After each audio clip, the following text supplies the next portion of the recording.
L'Évangile selon Matthieu au chapitre 9. Guérison d'un paralytique. Jésus étant monté dans une barque, traversa la mer et alla dans sa ville. Et voici, on lui amena un paralytique couché sur un lit. Jésus, voyant leur foi, dit au paralytique, « Prends courage, mon enfant, tes péchés te sont pardonnés. » Sur quoi quelques scribes dirent au-dedans d'eux, « Cet homme blasphème. » Et Jésus, connaissant leurs pensées, dit, « Pourquoi avez-vous de mauvaises pensées dans vos cœurs? Car lequel est plus aisé, de dire, « Tes péchés te sont pardonnés » ou de dire, « Lève-toi et marche » ?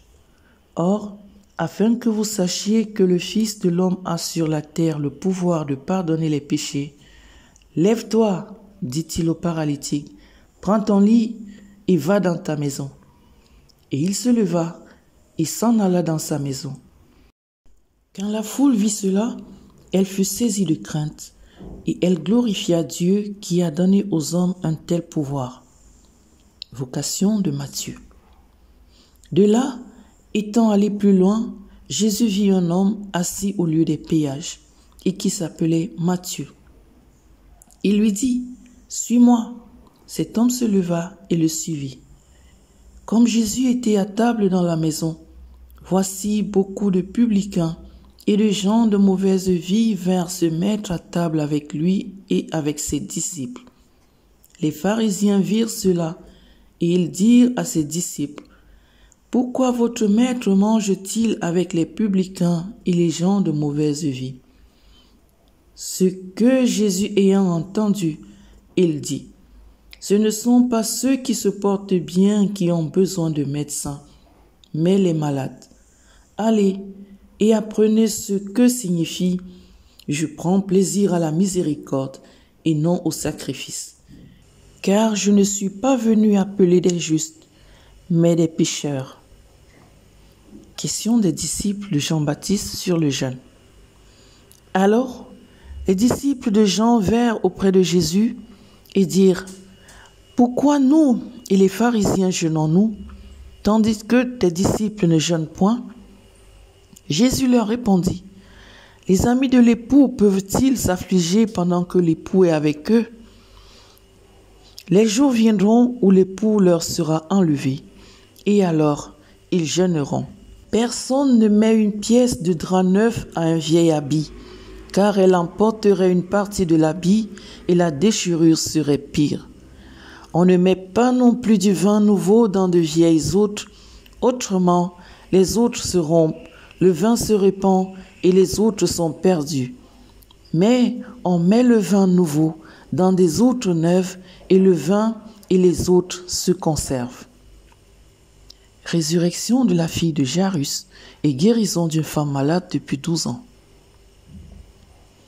Tandis qu'il leur adressait ces paroles, voici un chef arriva, se prosterna devant lui et dit, « Ma fille est morte il y a un instant, mais viens, impose-lui les mains et elle vivra. » Jésus se leva et le suivit avec ses disciples.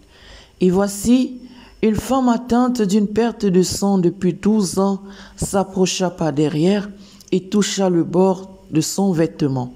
Car elle disait en elle-même, « Si je puis seulement toucher son vêtement, je serai guérie. » Jésus se retourna et dit, en la voyant, « Prends courage, ma fille, ta foi t'a guérie. » Et cette femme fut guérie à l'heure même.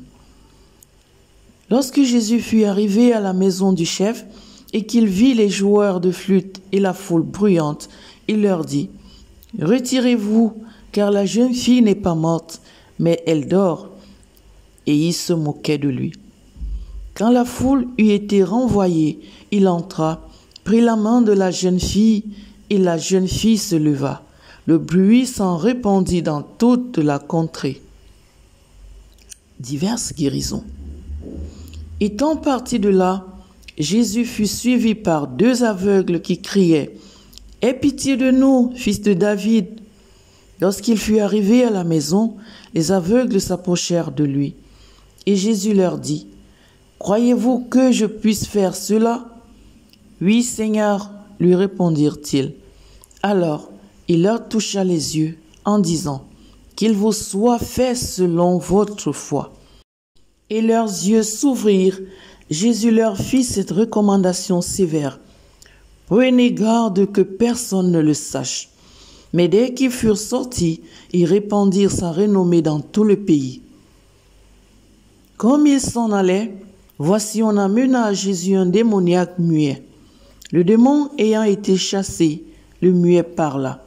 Et la foule étonnée disait, « Jamais pareille chose ne s'est vue en Israël. » Mais les pharisiens dirent, « C'est par le prince des démons qu'il chasse les démons. » Mission des 12 apôtres.